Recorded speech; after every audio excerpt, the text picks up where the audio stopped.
নমস্কার বন্ধুরা, আমার আরও একটি নতুন রান্নার ব্লগে তোমাদের অনেক অনেক স্বাগত। তা আজকে কিন্তু আমি রান্না করব জ্যান্ত কাতলা মাছ। তো হাজবেন্ড কিন্তু বাজার থেকে মাছটা কাটিয়ে এনেছিল, তাই আমি বাড়িতে ভালো করে পরিষ্কার করে ধুয়ে নিয়েছি। তো এবারে আমি লবণ আর হলুদ মাখিয়ে নিলাম মাছগুলো। তো তারপরে কিন্তু আমি কড়াইতে তেল গরম করে মাছগুলোকে ভালো করে ভেজে নেব।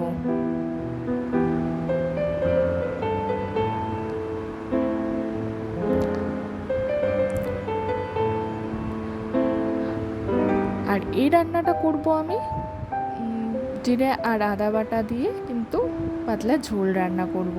যেহেতু জ্যান্ত মাছ কিন্তু রুই বা কাতলা যে মাছই হোক না কেন, জ্যান্ত মাছের পাতলা ঝোলই ভালো লাগে, তাই আমি খুব বেশি মশলা দিচ্ছি না। তো আমি 2 চামচ জিরে, একটু আদা আর কয়েকটা কাঁচা পাকা লঙ্কা দিয়েছিলাম, দিয়ে পেস্ট করে নিয়েছি। তো এবার কিন্তু আমি মাছগুলোকে ভালো করে এই যে উল্টে পাল্টে ভালো করে লাল লাল করে ভেজে নেব।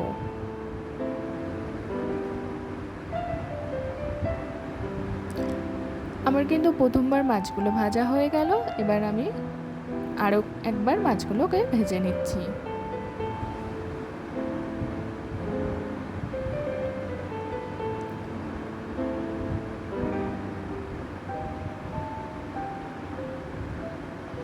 মাছ ভাজা হয়ে গেলে ওই তেলেই কড়াইতে আরও একটু তেল দিয়ে আলুগুলোকেও ভেজে নেব।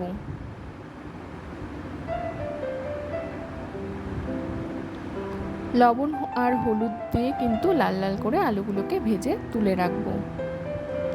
তারপরে কড়াইতে ওই তেলেই আমি গোটা জিরে আর কয়েক টুকরো টমেটো দিয়ে দিয়েছি, আর যে মশলাটা করে রেখেছি ওই মশলাটা দিয়ে দিয়েছি। লবণ হলুদ দিয়ে কিন্তু ভালো করে কষিয়ে নিচ্ছি মশলাটা। এর মধ্যে একটু দিয়ে দিলাম ধনে গুঁড়ো।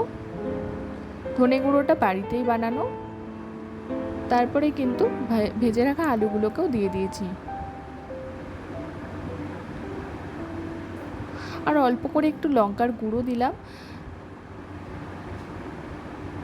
আর স্বাদ অনুযায়ী কিন্তু একটু চিনি দিয়েছি। এবারে আমি গরম জল দিয়ে দেব।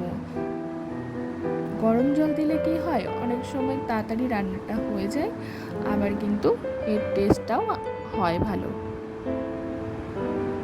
তো ভালো করে মশলাটা আলুর সাথে কষা হয়ে গেলে আমি জল দিয়ে দিচ্ছি।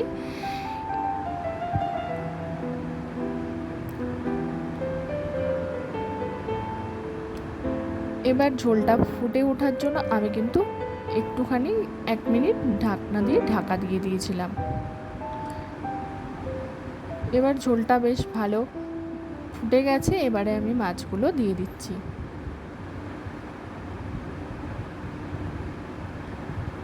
মাছগুলো দিয়ে কিন্তু 4-5 মিনিট মতো রান্না করে আলু সেদ্ধ হওয়া অবধি, তারপরে কিন্তু গরম মশলা দিয়ে দিয়েছি নামানোর আগে। এবারে কিন্তু আমার মাছের ঝোল পুরো রেডি। তো আমার এই রান্নাটা তোমাদের কেমন লাগলো অবশ্যই জানিও। ভালো লাগলে একটি লাইক কমেন্ট শেয়ার করো। আর আমার এই ভিডিওটা দেখার জন্য অনেক অনেক ধন্যবাদ। বাই।